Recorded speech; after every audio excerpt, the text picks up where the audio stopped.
Hello. So I'm super excited to be speaking today, and before nerves get the best of me, let's get started. So this is Earth, specifically this small dot. How incredibly small we are. But it's different for us, right? This isn't any small speck in our universe. That's our home. That's our life. That's me. It's us. Every person to have ever lived spent every breath here. Despite our size, when amongst one another, we try to be superior. We lift ourselves up by pushing each other down. We wage wars not to see who is right, only to congratulate who is left. Often we let greed, popularity, envy consume our compassion. We let prejudice create preference, convenience trump priority. We often let hate consume love. But we can come back, I believe it, because we all have the capability to defeat the war of immorality that we often wage against one another, because we all carry the most powerful weapon in the world at all times, and we use it carelessly. It's not a gun or a sword, but our voice. It can create chaos or restore order. Our words we can express our love or declare our hatred. Our words can build empires or destroy nations. A weapon we all carry should not be used with such ease and recklessness. There aren't enough words in the English language, or any language for that matter, to explain the toll our words can leave. But I'll try my best today.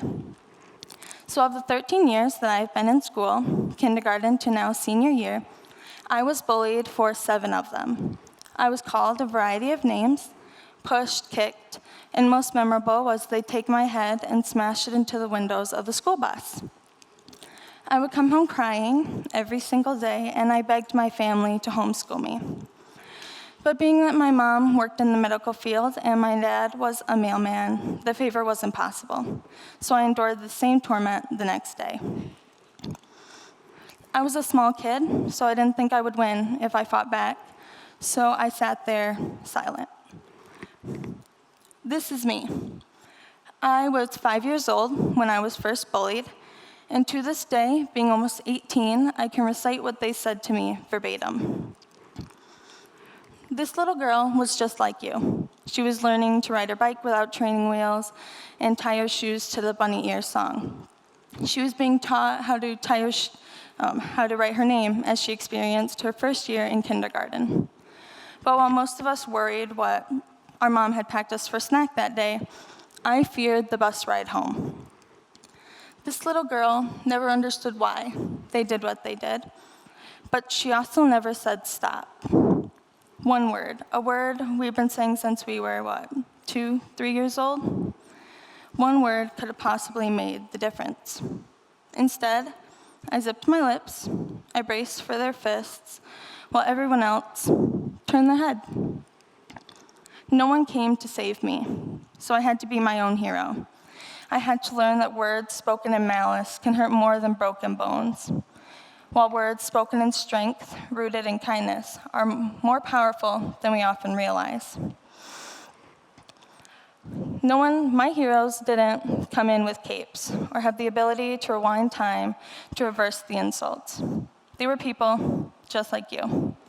They were my bus driver, who happened to look up at the perfect time. My old neighbor, who every day tried to make me smile while I walked home. My brother, who never failed to cheer me up. These are the everyday heroes that we often ignore, because when we think of heroes, we think of the cinematic beings that saved New York City from alien invasions. People conceived from stardust, destined for greatness. And as children, we couldn't help but wish we were like them. We all wanted to be heroes. And I'm here today to tell you that that dream is not so far-fetched. No, you're not going to learn how to fly or gain the ability to manipulate water.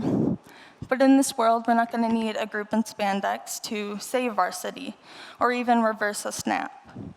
We'll just need you. And despite their redundancy, cliches have a truth behind them.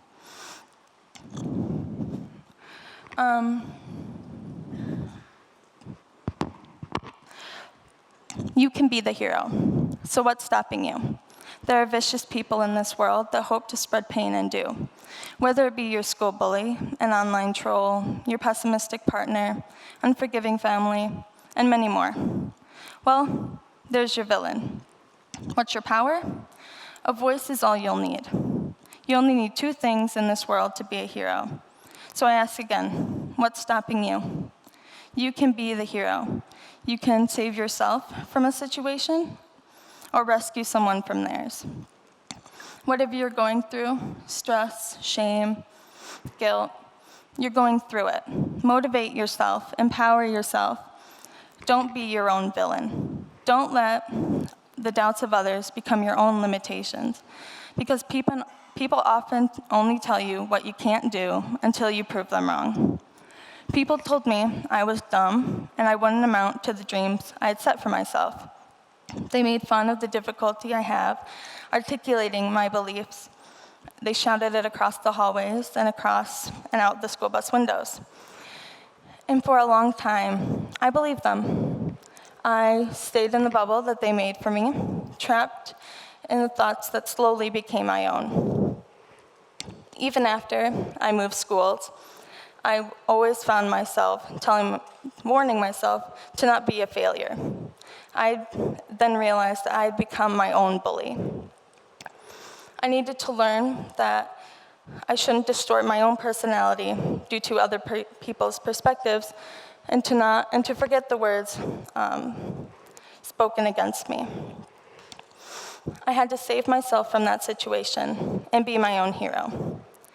If you see someone being ridiculed, patronized, or not treated as a human being should, what's stopping you from helping them? In the words of Eldridge Cleaver, if you're not a part of the solution, you're a part of the problem. So before you post your comment or send that tweet, consider your words' intention. Our voice has the power of wickedness and iniquity, but the capability to lift and inspire. Our voice is a weapon. Don't use it carelessly.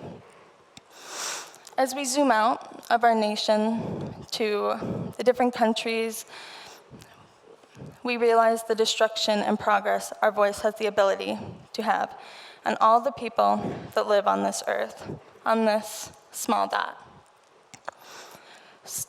So before you speak, think about all the things that you could do to these people. Your words have a lot of power, so don't use them carelessly, as we often do.